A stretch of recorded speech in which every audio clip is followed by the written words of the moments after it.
Inihayag ni Manawag Mayor Jeremy Docming Rosario ang kanyang paglagda sa Mayors for Good Governance Manifesto bilang nag-iisang alkalde sa Pangasinan na gumawa nito.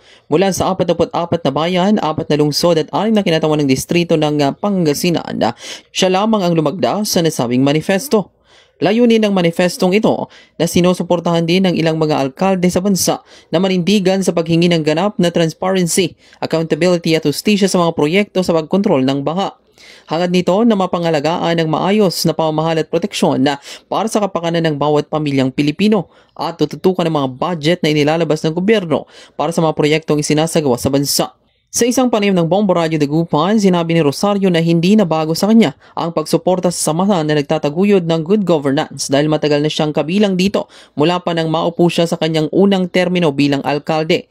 Ayon sa kanya, hindi lamang ang mga maanumalyang flood control projects ang mainit na usapin ngayon ang pinaglalaban ng grupo dahil nagsisilbi rin sila bilang watchdog sa lahat ng bagay na kanilang pinaninindigan sa bansa bilang mga nasa posisyon ng gobyerno. Nakitaan niya ng magandang layunin ng samahan na tumatayo para sa magandang dahilan na pinaglalaban ng tama para maiparating sa komunidad ang maayos na pamamahala. Hindi naman may pagkakailaan niya na halos sa buong bansa ay prioridad ang proyekto para sa flood control, ngunit hindi na makatarungan ng mga bilyong-bilyong perang nawawaldas o nawawala sa bansa dahil hindi pa rin naiibsan ng matagal ng problema sa pagbaha. Binahagi rin niya na sa bayan ng Manawag ay may mga naumpisan na at natapos ng mga proyekto ng DPWH ngunit kinakailangan pa rin ng dagdag na proyekto dito. Ipinagmamalaki naman niya na malaking bagay ang mga nagawang riverbank protection projects sa kanilang bayan dahil nakaharangan ito ang malakas na ragasan ng tubig at hindi lumilipad sa kabahayan ng tubig kapag tumaas ito. Sinabi niya na kapag may mga proyektong sinasagawa ang DPWH sa kanilang bayan, may ginagawa namang koordinasyon gaya ng mga dinadaang proseso tulad ng pagbibigay ng kopya sa mga proyektong ginagawa sa bayan na kanila namang minomonitor kung ipapatupad ba o natatapos ng maayos. Pinagpapasalamat naman niya na dahil sa mga nagawang proyekto sa kanilang nasasakupan, hindi na masyadong nababaha ang kanilang bayan, ngunit may 2 sitio na lamang mula sa 2 barangay ang nakakaranas ng pagbaha tuwing may masamang panahon dahil sa kakulangan pa ng ilang proyektong nauugnay sa pagtugon dito. Dahil dito nakakatiyak ang alkalde na walang ghost project sa kanilang bayan tungkol sa flood control mula sa DPWH dahil maigting nila itong binabantayan. Samantala bilang Pangulo ng League of Municipalities of the Philippines Pangasinan Chapter, hinihimok nito ang kapwa-alkalde na sumuporta sa ganitong mga hakbangin para matutukan at maipaalam ang tamang paggamit ng mga pondo ng gobyerno sa mga proyekto para sa mamamayang Pilipino. Well, ito po nag-umpisa hindi lang po dahil dito sa issue ng flood control projects na napakainit ngayon, no? But ito po ay dati na akong membro na ito, no? Nung tayo po naging mayor 3 years ago, no, tayo rin po naging kabahagi ng mentoring for optimal leadership development, itong MOLD program ng NEO o newly elected officials na ibinigay po ng Local Government Academy at ng DILG. At yun nga, ang napansin nyo sa mga post po natin, mga nakaraan nung bago po natin, tayo po naging mentee at ng programang yan at naging mentor natin ang si former DILG Secretary Mel Sinen Sarmiento. At siya rin po yung nagpakilala nung samahan na yan na talagang at least parang watchdog somehow at saka talagang natatayo ng stand regarding po sa maraming bagay, hindi lang po itong flood control. Kaya nga naging member na po tayo actually nung nakaraang siguro taon o 2 to 3 years ago or 2 years ago, kasama rin dati mga 2 pa o 3 mayors pa ng Pangasinan. But itong nag-renew, tinanong po kami at siguro na napansin ko po kagad sa aking mga messages. So openly nakita ko naman na maganda yung objective ng kanilang samahan na tatayo po for a good cause at ipaglaban po at gawin ng tama. Kaya nga kailangan na mayroong transparency at siguro malaman ng ating mga kababayan ang mga kaganapan at lalo na itong mga ganitong mainit na issue. Yes, so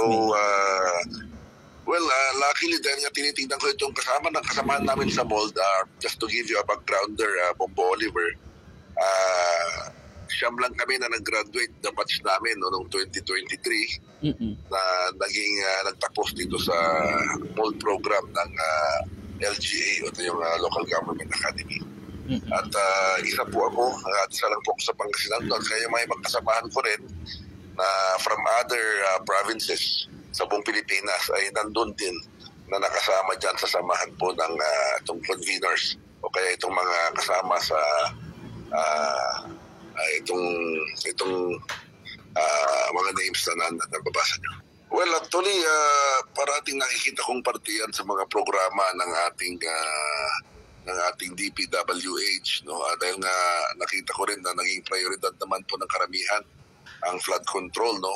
Slowly but surely kasi hindi mo yan kayang pondohan sabay-sabay, no? Dahil nga napakarami po yan. In fact, sa Manawag may mga naumpisa na rin, pero halos marami pa din po kailangan gagawin, no? Ito po ay most of these projects sa Manawag, speaking of Manawag, itong mga riverbank protection na talagang nakita namin na malaking bagay na hindi naman nakaprotekta talaga ng mga kalupaan, no?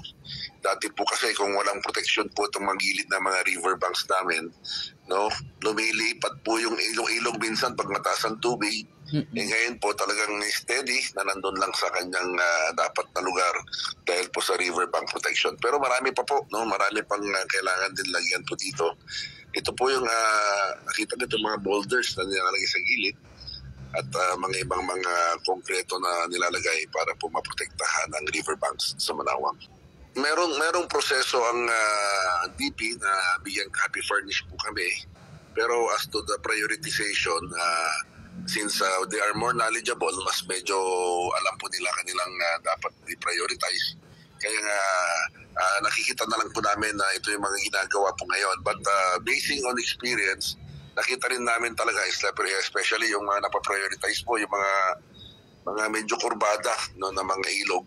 Dahil doon po nagkakaroon ng pressure pag tumaan ng mataas na tubig, nag-erode po yung mga nililikuhan. So yun po yung mga nakaprioridad. So the copy furnish us, binibigyan po kami ng kopya ng kanilang ginagawang ongoing na projects ng mga riverbank protection, no, kaukol dito sa itong mga programang ito. Yun nga po nakakalungkot honestly, Bombo Oliver, no, dahil nga alam ko po talagang yung amount minsan nakakalula na ganito pa kalalaki pala ito, no? Sabi ko panahon naman dapat lang naman talaga na biglang linaw natin po ito, malaman ang punot dulo, no? In fact, mayroong direct admission ng ating mga taga-DPWH na mayroon yung mga ghost project. Imagine may indirect admission. So, this needs further clearances and mga explanation sa bayan, hindi lang po sa kami mga opisyalis dahil nga dapat po, no? Dahil sabi ko nga, tama po yung stand ng ating butihing Governor Monmon Kiko nung binanggit niya na panahon na kumbaga proactive measures, paghandaan, hindi yung reactive lang tayo na kung may baha, kung meron pong malalim na tubig, doon tayo umaakto. At kaya nga we support, no, fully support itong statement ng ating pong Governor Monmon na gumawa ng continued proactive measures na ayusin na itong mga riverbanks, no? Ayusin na itong mga kailugan natin bago po magkaroon ng mga pagbaha, pag-ulan. Kasi may panahon naman po talaga na dumarating yung mga yan. So may panahon din talaga na ito po ihanda, Bombo Oliver. Well, ito po kailangan din natin balikan, ano, tingnan natin po lahat dahil 3 taon lang po tayo nakaupo. Tingnan natin kung gaano katagal na po. Pero ito po naging alam ko na prioridad din ng hindi lang po ng Manawag at ng 4th District, pagkos ng mga ibang congressman at mga distrito rin sa Pangasinan na i-prioritize at tignan itong mga river tributaries na talagang nagiging sanhi ng pagbaha. But admittedly, dito po sa aming bayan, no, especially with yung nag-umpisa na nga ng operations ng itong San Roque Dam, tapos plus itong mga riverbank protections ng mga proyekto dito nakita ko, nakatulong po at malaking bagay na naging depensa para po sa mga pagbaha. So in short, ang Manawag po ngayon na-spare na, no? Hindi na po kami nababaha talaga ng malalaki. May mga isolated lang na mga lumulubog-lubog na mga groups of houses dahil sa reason na drainage naman. 2 sitio lang ang binabantayan pag medyo tumataas ang tubig o tag-ulan. At so far, nakakayanan pa at hindi naman nag-overflow. Hindi tulad po nung dati na marami-raming barangay ang lumulubog dito sa bayan ng Manaoag. So yes, but kulang pa nga, marami po kasi mas maganda po kung lahat po ng buong side ng ilog, no? Especially dito po sa malapit sa bayan, may mga area po dito hindi pa ho nagagawa at gusto po namin na talagang hingin din, ano? But yun nga, it's all up to the judgment, good judgment ng DPWH. Doon po umpisa ang kwento niyan dahil sila pong gumagawa ng program of work, sila pong nagdidetermina kung ano po yung prioridad para po sa aspekto ng pag-control at saka ayos ng daloy ng tubig sa mga bayan-bayan, specifically ako po sa Manaoag. Maraming salamat ulit, Bombo Oliver. Maraming salamat at sa inyong mga tagapakinig. At patuloy po tayong magmasid sa kaganapan dito sa nangyayaring investigasyon ng itong mga flood control projects. At alam ko po, ang ating mga mayors ng Pangasinan, no, actually marami nagtanong paano ako nasama sa pangalan at sila hindi. Sabi ko naman, open naman po yan, bukas ang imbitasyon.